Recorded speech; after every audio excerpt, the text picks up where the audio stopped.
प्रकारची तयारी केली आणि किती अधिकारी कर्मचारी किती पोलिंग होतं? भंडारा गोंदिया लोकसभा मतदारसंघामध्ये एकूण 2133 पोलिंग बूथ आहेत। आपल्या सर्व पोलिंग पार्टीज आज रवाना होत आहेत। सर्व SD ऑफिसेसमध्ये ते रवाना होण्याची आता सुरुवात देखील झालेली आहे।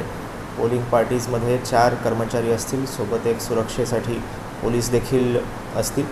आपल्या पोलिंग पार्टीज मतदान केंद्रावर जाऊन आज सर्व व्यवस्था तेथील बघतील, सगळा सेटअप लावतील आणि उद्या सकाळी 7 वाजता मतदानाला सुरुवात होणार आहे। आपल्या भंडारा गोंदिया लोकसभा मतदारसंघात 7 ते 6 अशी वेळ आहे मतदानाची आणि फक्त अर्जुनी मोरगाव हा एक विधानसभा मतदारसंघ आहे, तिथे 7 ते 3 अशी वेळ असणार आहे। आपल्या माध्यमातून सर्व नागरिकांना आव्हान आहे की आपण मोठ्या संख्येनं उद्या मतदानाला उपस्थित राहावं। हा कृपया सुट्टीचा दिवस मानू नये। आपण मतदान केंद्रांवर ज्या काही आवश्यक फॅसिलिटीज आहेत मतदारांसाठी त्या देखील उपलब्ध करून दिलेल्या आहेत। सर्वांना हेच प्रशासनातर्फे आवाहन आहे। सर, किती कर्मचारी पोलीस आणि कर्मचारी तैनात? आपले जे पोलिंग पार्टी आहेत त्यामध्ये साधारणतः 10,000 कर्मचारी एकूण लागणार आहेत। त्याशिवाय प्रत्येक पोलिंग पार्टीसोबत एक पोलीस कर्मचारी असेल आणि त्याशिवाय बंदोबस्त देखील आपण सेपरेटली लावलेला आहे।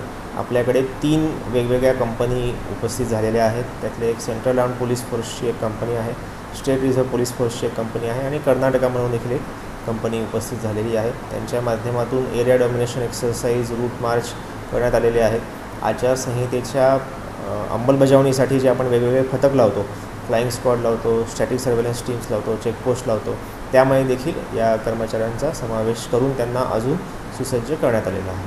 सर, बऱ्याच वेळेला EVM गरम होताना बंद पडतात, त्या संदर्भात कशातून तयारी करण्यात आली आहे? सर्वप्रथम मी सांगू इच्छितो की सर्व EVM VVPAT जे पोलिंग स्टेशनला दिले जातात त्या सर्वांचं कमिशनिंग गेलेलं आहे आणि कमिशनिंग करताना आपण प्रत्येक EVM VVPATवर मॉकपोल घेतो, त्याची सगळी तपासणी करतो आणि असेच EVM VVPAT पोलिंग स्टेशनला पाठवले जातात जे सर्व दृष्टीनं योग्य असतील।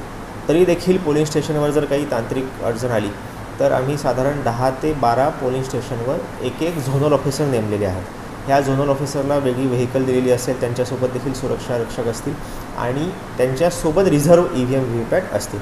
कुठं काही जर तांत्रिक अडचण आली, जर EVM बदलण्याची वेळ आली तर हे रिझर्व्ह EVM VVPAT तिथे वापरले जातात।